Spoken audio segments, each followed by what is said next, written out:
마가복음 강의 26번째 시간입니다. 오늘은 마가복음 11장 11절에서 26절 말씀 중심으로 저주받은 무화과 나무 여기에 대한 성경의 교훈을 또 예수님의 가르침을 또 무화과 나무 이스라엘을 상징하죠. 저주받은 이 무화과 나무가 주는 오늘 본문의 깊은 뜻이 뭔가를 살펴보도록 하겠습니다. 이제 마가복음은 1장에서 9장까지 예수님의 갈릴리 사역을 이야기했다면 10장은 이제 유대 사역, 그리고 이제 11장에 들어와서 이제 예루살렘에 입성을 하십니다. 우리 지난주 살펴본 바대로 나귀 새끼를 타시고 예수님이 입성을 하십니다. 이제 구원자가 되신다. 왕으로 이제 입성을 하셨습니다. 호산나 호산나 외쳤죠. 우리를 구원하소서.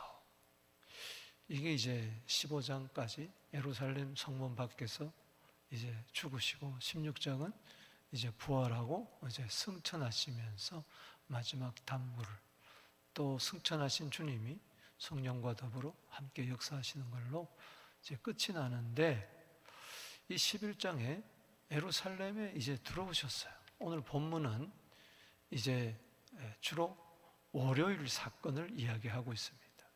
그러니까 예수님은 주일날 우리 흔히 말하는 종료주일에 예수님이 예루살렘에 입성을 하셨어요.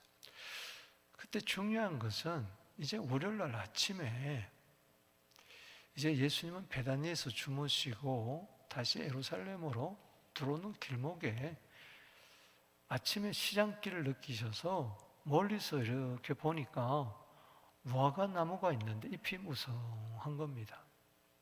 그래서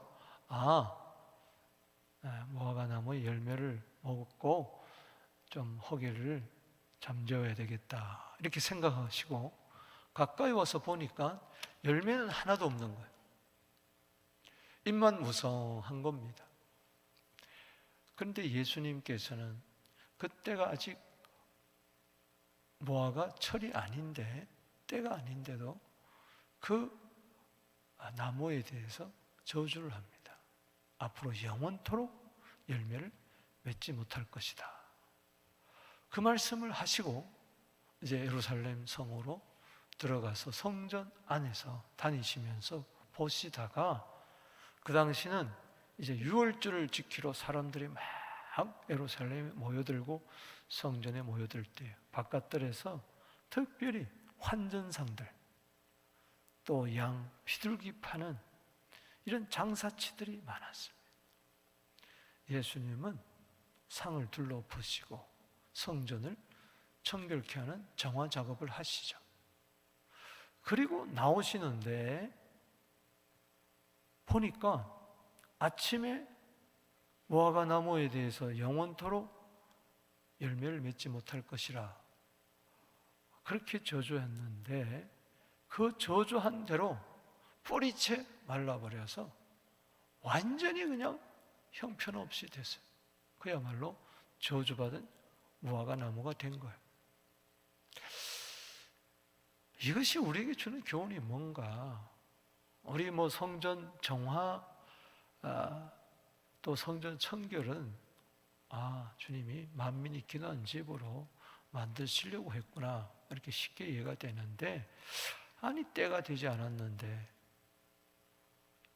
열매가 없는 무화과 나무를 저주해서 또 금방 말라버리고 또 거기에 대해서 물으니까 베드로가 또 믿음을 이야기하고 이게 도대체 앞뒤가 안 맞는단 말이에요. 이게 쉽지가 않습니다. 오늘 본문 해석이 오늘 본문 해석에 먼저 우리가 열세되는 그 본문은 마가복음 11장 우리 20절에서 21절에 한번 읽어보겠습니다. 시작. 그들이 아침에 지나갈 때에 무화과 나무가 뿌리째 마른 것을 보고 베드로가 생각이 나서 여짜오되 라삐오 보소서 저주하신 무화과 나무가 말랐나이다. 자, 예수님께서 성전에서 이제 나오시는데 아침에 그 이제 주님이 영원토록 열매를 맺지 못하리라 하는 그 나무가 뿌리째 마른 걸 본 거예요, 베드로가. 아침에 그 한마디 했는데 벗어서 저주하신 무화과 나무가 말랐나이다. 지금 또 랍비요 그러고 있어요. 선생님이요. 저주하신 무화과 나무가 말랐나이다. 오늘 본문을 여러 가지로 볼 수가 있겠지만 예수님이 예루살렘에 입성하신 이유는 뭡니까? 왕이 되시려고 로마의 정권하에 압박당하고 핍박당하는 저들을 구원하시고자 하는 정치인 왕이 되려고 오신 건 아니에요. 왕으로 입성하셨지만은 백성들을 죄에서 구원하려고 오신 거예요. 할렐루야. 그래서 예수님은 나사렛 예수로서 유대인의 왕이라는 제 패를 십자가에 달고 돌아가시잖아요. 왜 십자가에 달고 돌아가시면 우리 죄를 위한 거거든요. 여러분, 이 저주받은 무화과 나무는 쉽게 이야기해서 무화과 나무는 이스라엘뿐만 아니라 우리 인생 자체를 이야기하는 거예요. 우리 인생이 뭘로 말미암아 저주를 받습니까? 예수님이 겉으로 보면은 괜찮은 나무 같지만은 실상을 보여주는 거예요. 인생은 저주받은 인생입니다. 여러분 시인하십니까? 아멘이 없네. 그건 너무한 거 아닙니까? 그래서 내가 고등교육을 받았는데 인간의 존엄성을 이야기해야지. 아니 인생이, 여러분 모든 사람은 다 죄인이에요. 로마서 펼쳐보세요. 이방인도 죄인이고 유대인도 죄인이고 결국은 로마서 3장 10절에 따라합시다. 의인은 없나니 하나도 없다. 그럼 뭐 다 죄인이라는 거 아니에요? 로마서 3장 23절에 모든 사람이 죄를 범했다 그랬어요. 여러분 죄값은 뭐예요? 사망이에요. 왜 영원토록 열매를 맺지 못한다? 죽었다는 거예요. 죽어버렸다는 거예요. 나무가 죽어버렸어요. 여러분 사람이 괜찮은 것 같죠? 이미 태어날 때부터 죽었어요. 죽음으로써 죽음을 증명하는 거예요. 죽습니까? 안 죽습니까? 사망에 처한 우리들을 보여주는 거예요.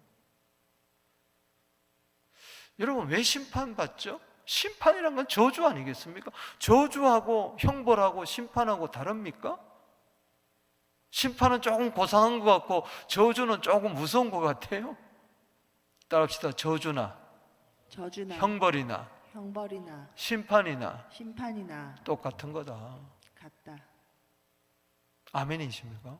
아멘. 저 저주가 어디서 왔습니까? 예수님이 무화과 나무의 실상을 보여주는 거예요. 겉으로는 번지르하지만은 속으로 들어가 보면 이거는 뭐예요? 저주받은 나무다. 죽은 나무다. 인생이 선악과를 따먹으로 말미암아 죽어버렸어요. 그걸 보여주는 거예요. 여러분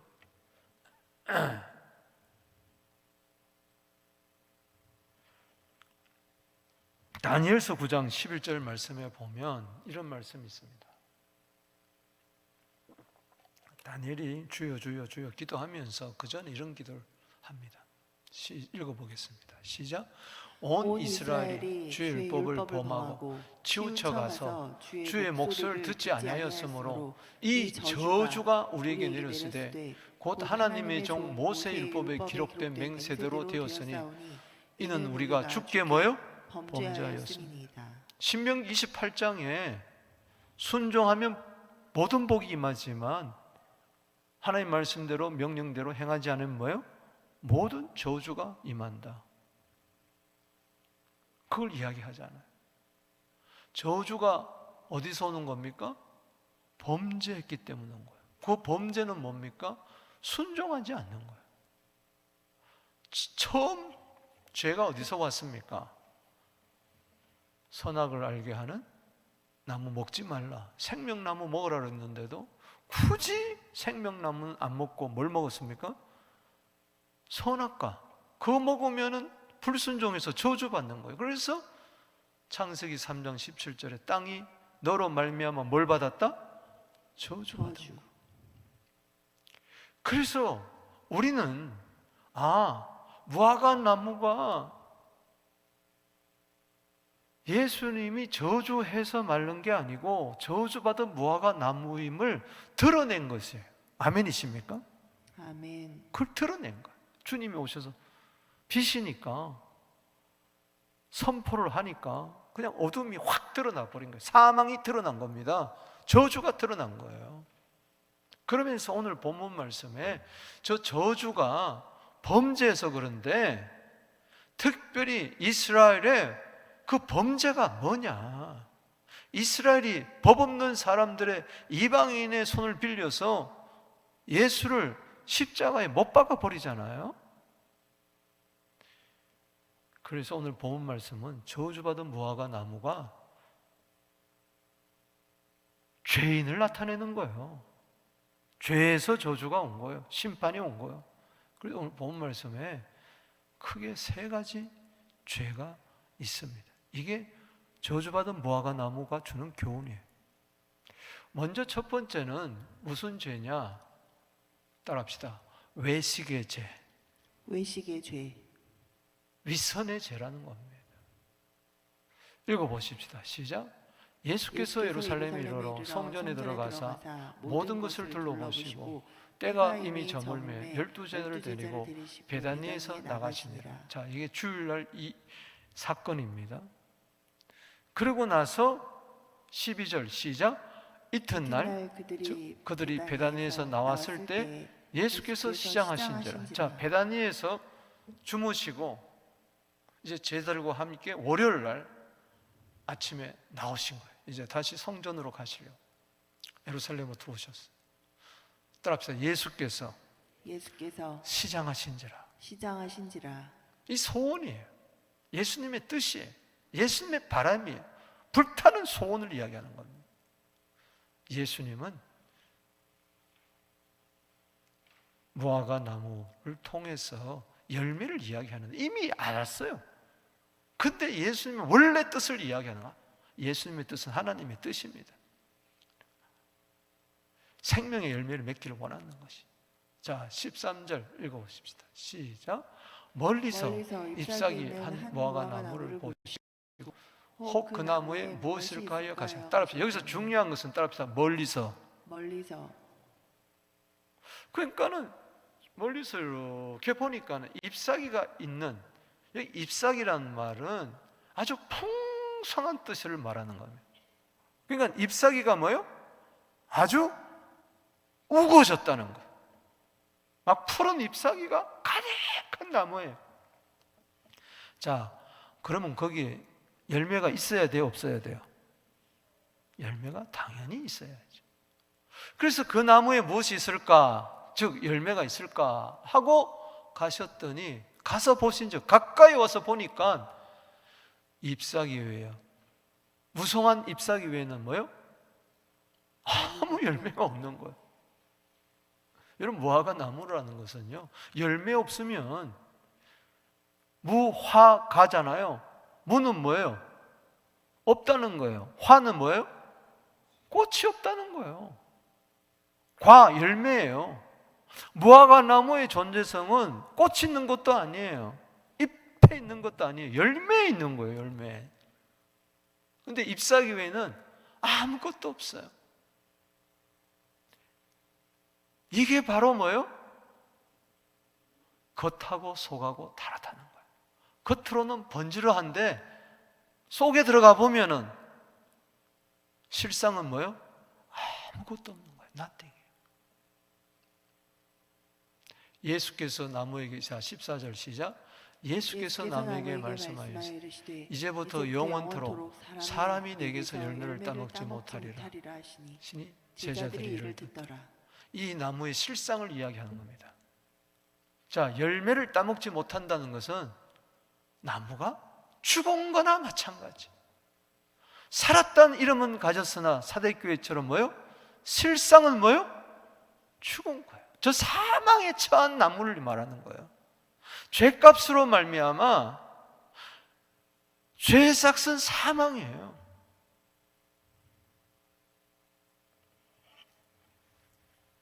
잎만 무성한 나무, 이 외식의 나무. 이스라엘 백성들이 화 있을진저 외식하는 서기관과 바리새인들이에요. 마태복음 23장에 보면 화 있을진저란 말이 7번 나옵니다.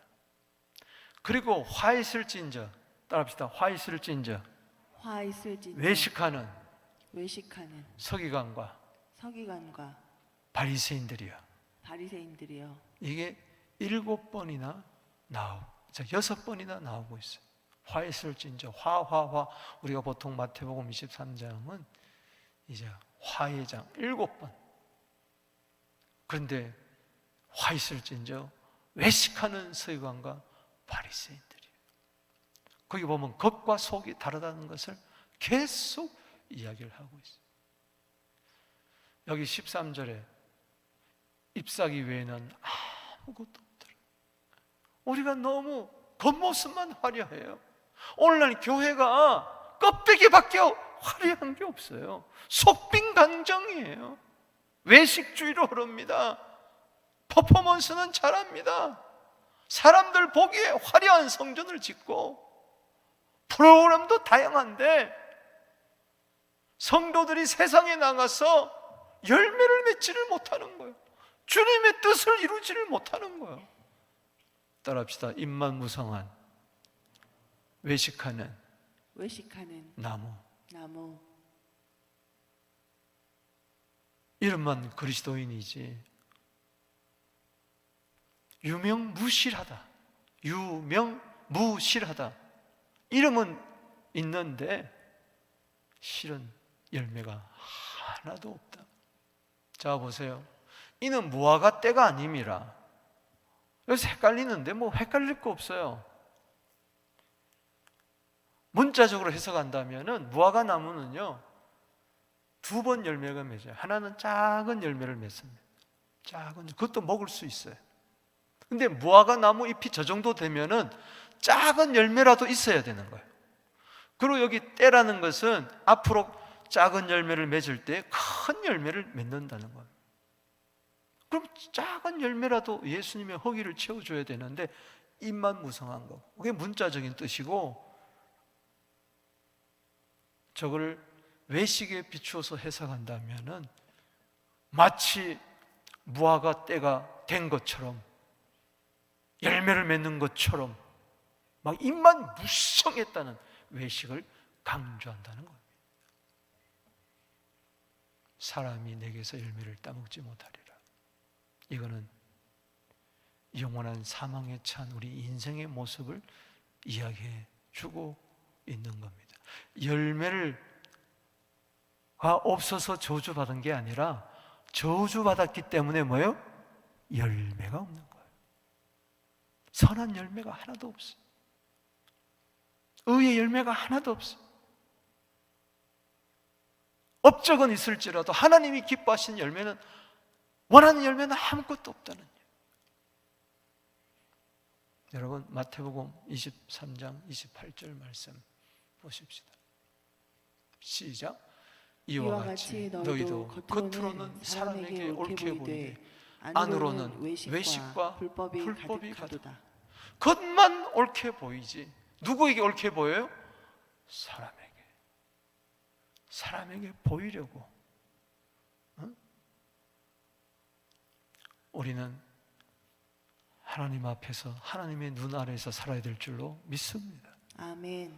외식은 마태복음 6장에도 외식에 대해서 많이 나오는데 하나님 보시기가 아니고 사람에게 보이려고. 모든 신앙생활이 집을 하나 사도 사람에게 보이려고, 자동차를 하나 사도 사람에게 보이려고, 직장을 다녀도 사람에게 보이려고, 자식을 길러도 사람에게 보이려고.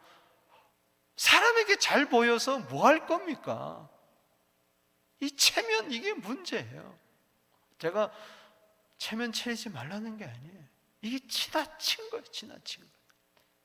그러니까 하나님에 대한 하나님의 눈에 대해서는 아무런 생각이 없고 사람의 눈만 의식하며 열등 의식을 가져간다, 아니면은 우월 의식을 가지다가, 둘 중에 하나밖에 없어요. 이게 외식의 죄가 바로 저주입니다. 따라합시다. 외식의 죄는 외식의 죄는 저주다. 저주다. 그걸 보여주는 거예요. 가장 근본적인 거. 세상 사람들은요, 하나님의 눈이 있음을 알지도 못합니다. 하나님의 인재를 생각지도 못해. 우리는 사람에게 옳게 보이기보다는 하나님의 선하시고 기뻐하시고 온전한 뜻을, 그 열매를 로마서 12장 2절에 우리가 믿음으로 의롭다함을 받았으니 맺게 되기를 주 이름으로 축복하는 것입니다. 아멘. 외식이라는 것은 무슨 뜻이냐? 가면이란 뜻입니다. 배우가 가면을 쓰고 연극하는 걸 말해요. 이제 우리요, 배우지 그만하십시다. 주여 진실하게 하여 주옵소서. 아멘. 시편 51편 6절에 진실. 하나님은 중심에 우리가 진실함을 원하세요. 난 진실했으면 좋겠다. 좀 없어도 괜찮고 틀려도 괜찮고 넘어져도 괜찮은데 제발 좀 진실했으면 좋겠다. 다윗이 이것을 깨닫고 시편 51편 10절에 주여 내 안에 정한 마음을 창조하여 주시고 정직한 영을 새롭게 하소서. 누가 이 세상을 이기느냐? 계시록 17장 14절에 따라합시다. 진실한 자들은 이기리로다. 이기리로다. 아멘. 아멘. 예수님 외에는 진실한 분이 없습니다. 사망에 처한 저 나무 살릴 길은 진실하신 예수님, 생명나무 되시는 예수님밖에 없습니다. 두 번째, 무슨 죄로 말미암아 저주를 받는가? 따라합시다. 탐욕의 죄. 탐욕의 죄.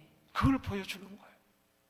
자, 사망에 처한 그 무화과 나무의 실상을 지금 예수님께서는 성전이라는 매개체를 통해서, 외식에 가득 찬 성전, 헤롯이 사람에게 보이려고 유대인의 환심을 살려고 46년 동안 지은 그 성전 안에 일어나고 있는 실상을 보여주고 있는 거예요. 지금 유월절을 지키러 왔는 사람들,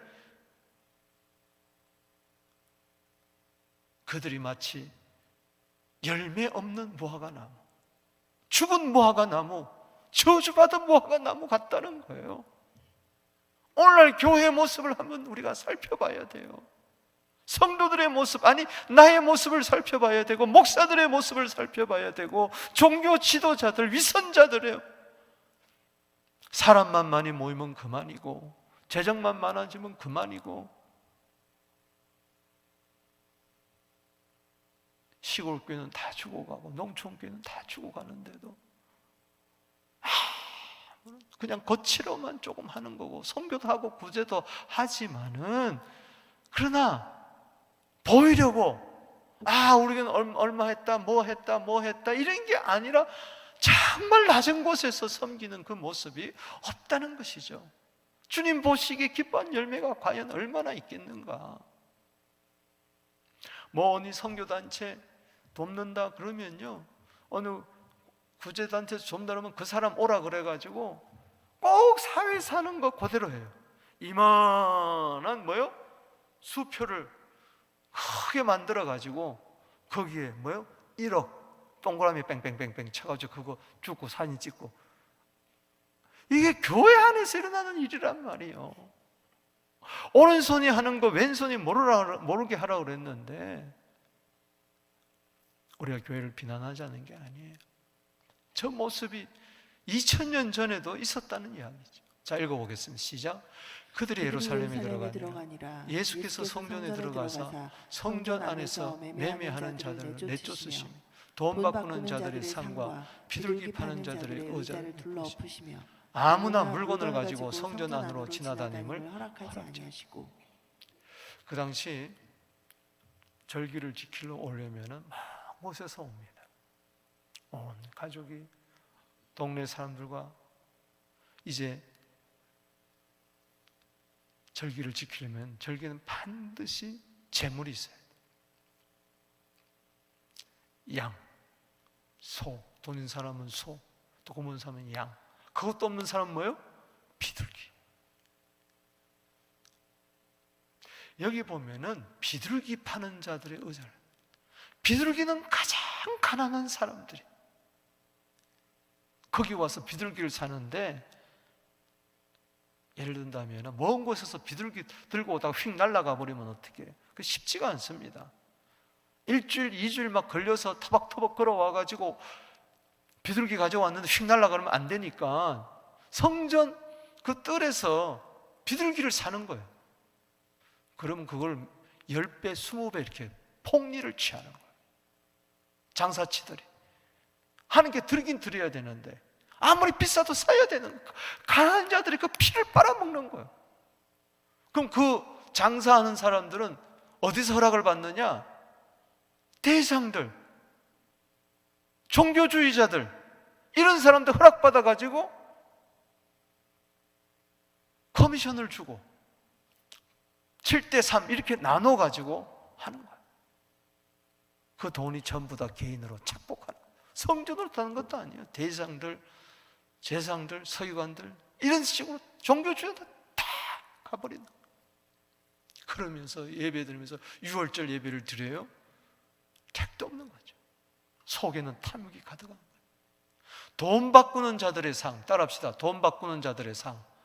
돈 바꾸는 자들의 상. 환전상입니다. 그 당시 화폐는 로마 화폐예요. 로마 화폐 가지고 하나님께 예물을 못 드려요.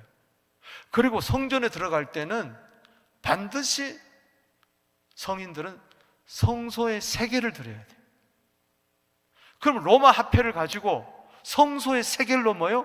바꾸는데, 환전을 하는데 예를 들어서 1불에 1,000원이면은 1불에 막 10,000원씩 받는 거예요. 10배씩.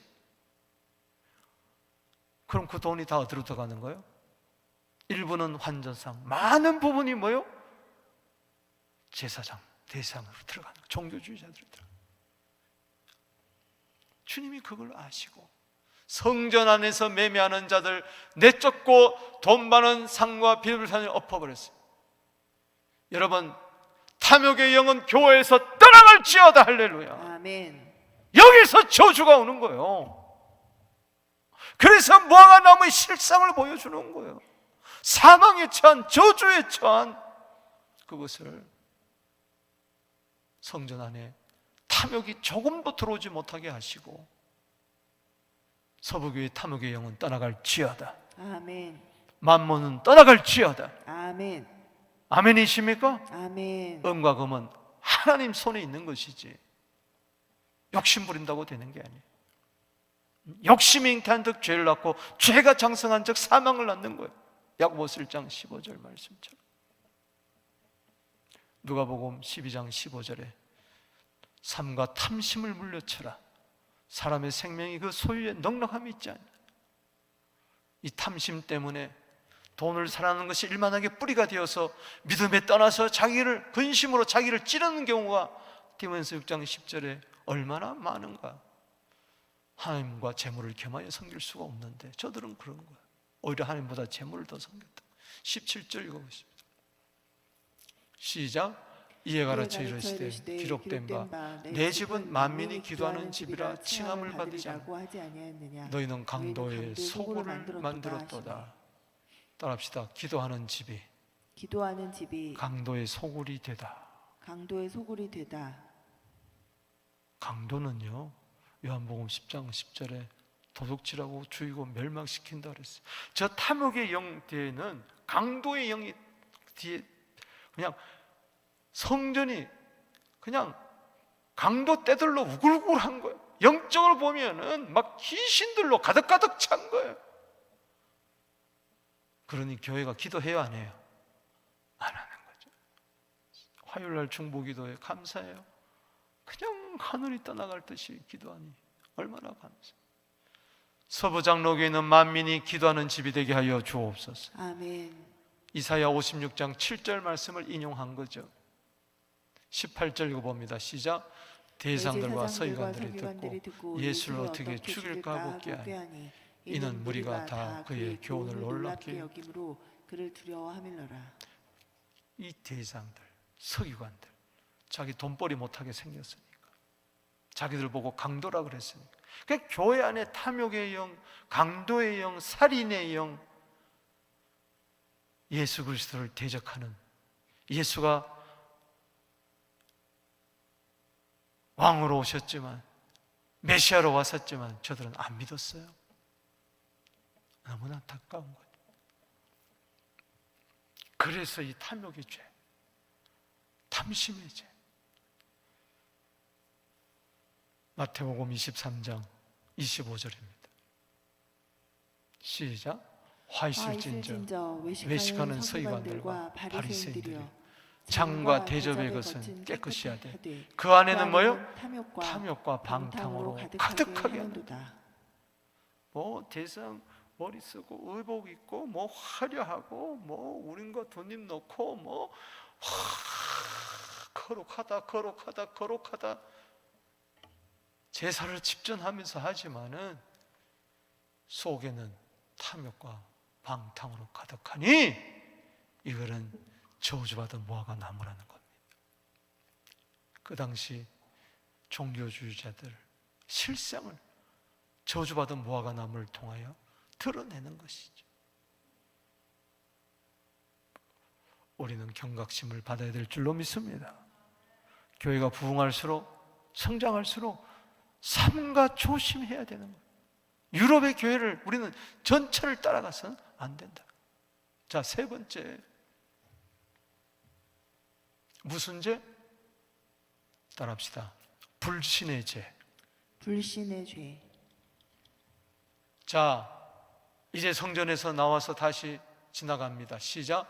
그들이 아침에 지나갈 때 무화과 나무가 뿌리채 마른 것을 보고 베드로가 생각이 나서 여짜오되 라삐어 보소서 저주하신 무화과 나무가 말랐나이다. 자, 그럴 때 예수님이 생뚱맞은 소리를 합니다. 22절에 시작. 예수께서 이르시되 대답이 이르시되 하나님을 믿어라. 이 말은 뭐냐? 이 저주받은 무화과 나무는 하나님을 믿는다고 하면서도 진짜 하나님을 안 믿는다는 거예요.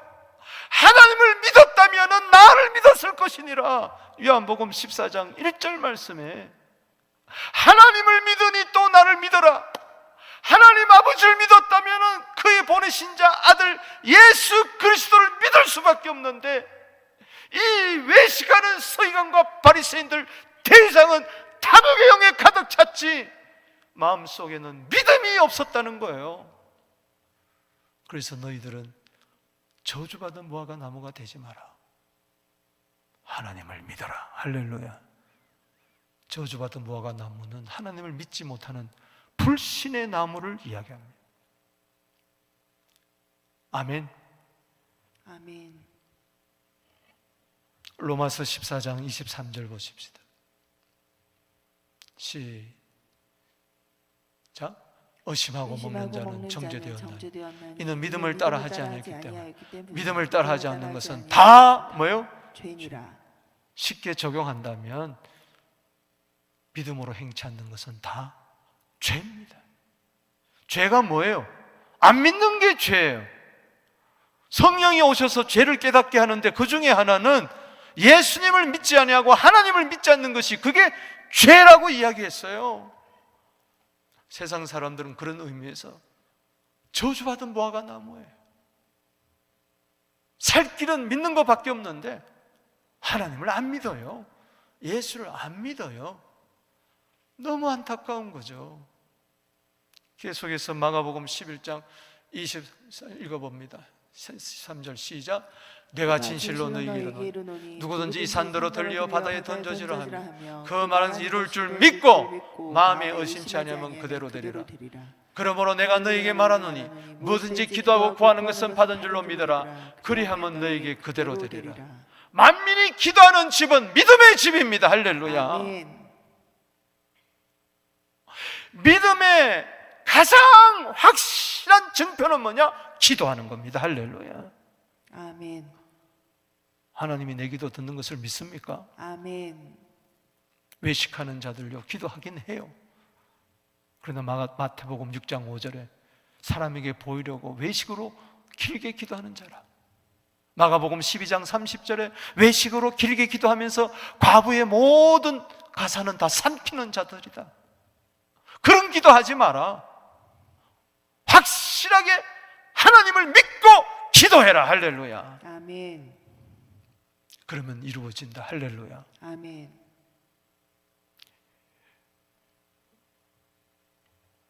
여러분, 믿음으로 기도하게 되기를 바랍니다. 아멘. 이건 내가 믿음이 있다는 가장 강력한 표현인 줄로 믿습니다. 야고보서 1장 6절 7절에 따라합시다. 오직 믿음으로 구하고 오직 믿음으로 구하고 조금도 의심하지 마라. 조금도 의심하지 말라. 의심하는 자는 마치 바람에 밀려 바람에 밀려 바다 물결 요동하는 바다 물결 같으니 바다 물결 같으니 이런 사람은 무엇이든지 죽게 없기를 생각지도 말라. 대장들 왜 기도 안 했을까요? 다 했겠죠. 서기관들 바리새인들 다 했겠죠. 그러나 사람에게 보이려고 길거리에서, 어귀에서, 시장 바닥에서 들으라고 믿음이 한 요만큼도 없는 겁니다. 하나님은 다 보고 계십니다. 하나님께 나아간 자는 믿음으로 나가야 돼. 할렐루야. 히브리서 11장. 나아간다는 기도한다는 거예요. 하나님이 계신 것과 자기를 찾는 자에게 상 주신 심을 믿어야 되는 거예요. 자, 마가복음 11장 24절 25절 계속 보겠습니다. 시작. 서서 기도할 때 아무에게나 혐의가 있거든 용서하라. 그리하여 하늘에 계신 너희 아버지께서 너희 허물을 사하여 주시리라. 아멘. 아멘. 외식하는 자들의 기도는요, 믿음도 없고요, 사랑도 없어요. 그래서 아무것도 아니에요. 용서하고 하늘에 계신 아버지의 허물을 사하여 주시리라. 26절 없음 그랬는데 다른 사본에 보면 읽어보겠습니다. 시작. 그러나 만일 너희가 용서하지 아니하면 하늘에 계신 너희 아버지도 너희 허물을 사하지 아니하시리라. 진정한 믿음은요, 용서, 사랑에 있습니다. 아멘이십니까? 갈라디아 5장 6절에 사랑으로 역사하는 믿음. 그래서 우리가 우리에게 죄 지은 자를 사해 준 것 같이 우리 죄를 사하여 주옵소서. 사랑의 가장 큰 거는요, 용서예요. 용서는 있는 겁니다. Forgotten is forgiven이라는 말이 있어요. 있는 것이 용서라고 그랬어요. 잊지 못하는 것은 아직 용서가 안 됐다는 거예요. 하나님은 우리를 죄를 기억도 안 하십니다. 아멘이십니까? 아멘. 생각도 안 하세요.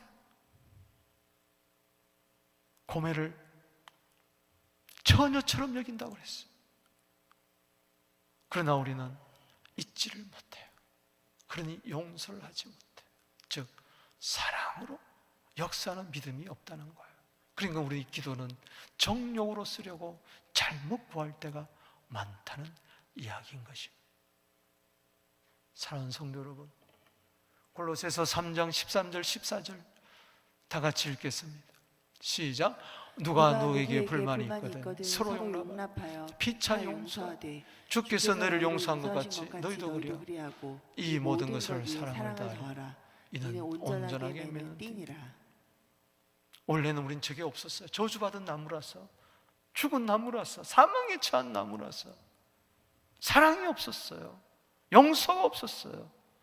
그러나 생명 되신 예수님 먹고 우리는 저 사랑과 용서와 이해와 용납과 간용이 생긴 줄로 믿습니다. 아멘.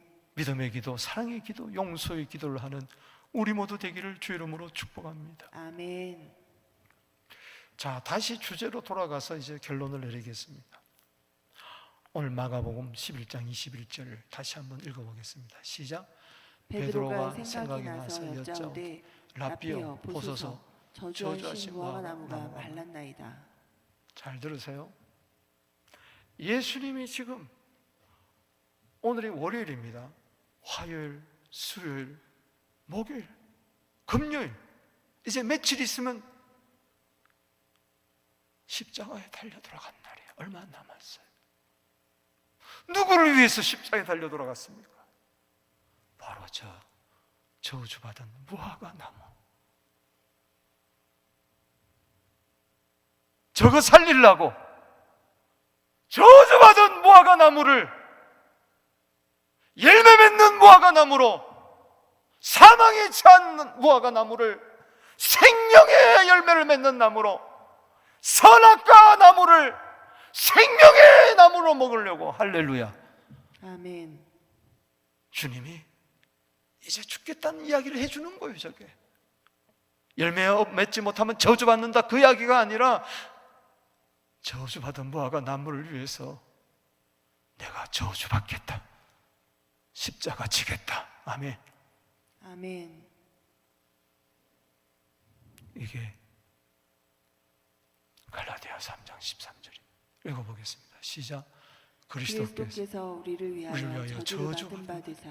자, 우리를 위하여 뭐 받았어요? 저주받은.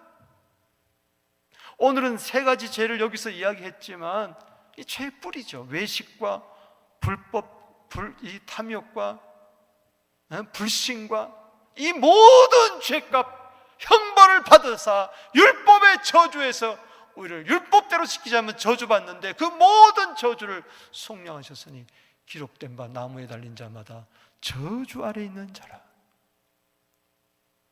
신명기 21장 23절에 나무에 달린 자마다 저주받은 자라. 그걸 이야기하는 거예요. 기록된 바는 신명기 21장 23절을 이야기하는 거예요. 저주, 주님은 나 대신 저주받으시고 우리에게 뭘 주셨어요? 복을 주셨어요. 할렐루야. 아멘. 생명나무에 복을 주신 줄로 믿습니다. 아멘. 14절 읽어봅시다. 시작.